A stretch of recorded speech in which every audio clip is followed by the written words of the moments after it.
जिल्ह्यात विधानसभा निवडणुकीचे पडघम वाजायला सुरुवात झाली असून याचेच उदाहरण अमरावती बडनेरा मतदारसंघात पाहायला मिळत आहे.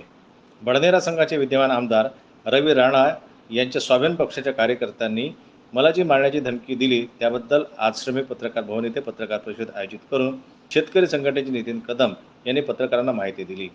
राष्ट्रवादी शरद पवार गटाचे आमदार रोहित पवार अमरावतीमध्ये जाताना नितीन कदम यांनी त्यांचे स्वागत करणारे शहरात फ्लॅक्स लावले होते. मात्र हे फ्लेक्स आमदार रवी राणा यांनी सांगितल्यावर काढण्यात आल्याचं त्यांनी पत्रकार परिषदेत सांगितलं. काल जो बडनेरा मतदारसंघामध्ये आम्ही जो कार्यक्रम घेतला होता, राष्ट्रवादी पक्षाचे शरद पवार पक्षाचे रोहितदादा पवार बडनेरा मतदारसंघामध्ये आले होते आणि त्यांचा झालं पहिल्यांदा एक कार्यक्रम होता. आम्ही दवाचे प्लॉटमध्ये जंगी स्वागत ठेवलं होतं. आम्ही रोडवर पोस्टर बॅनर लावले होते, रोहितदादा अंबानगरीमध्ये स्वागत होते. पण सकाळी तर त्यांनी आमचे बॅनर काढले, ठीक आहे, आम्ही निग्लेक्ट केलं. नंतर डबल लावले, डबल अतिक्रमणाला त्यांना सांगितलं नितीन कदमचे बॅनर पोस्टर एकही बडनेरा मतदारसंघात दिसायला नको. म्हणजे हे तर मनोपल्ली झाली. तर त्यांच्या कार्यकर्त्यांनी मला जीवे मारण्याची जावच दिली आमदार रवी राणाच्या सांगण्यावरून.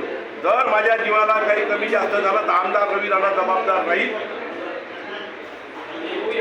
कारण की आता बडनेरामध्ये गुंडाशाहीचं राज्य सुद्धा 15 वर्षापूर्वी आमदारांनी हे विकास नावाची वस्तू केली नाही, फक्त मतदारसंघ भकास केला.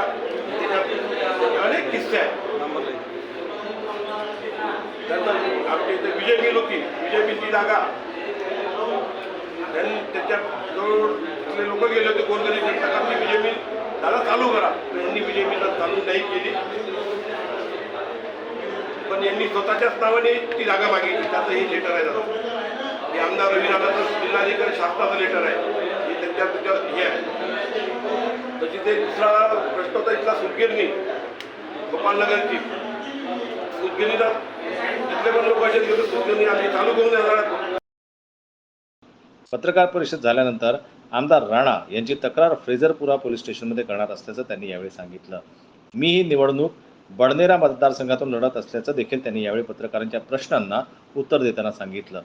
या प्रकरणावर मात्र बडनेरा मतदारसंघात पुन्हा राजकीय शीतयुद्ध पाहायला मिळत आहे.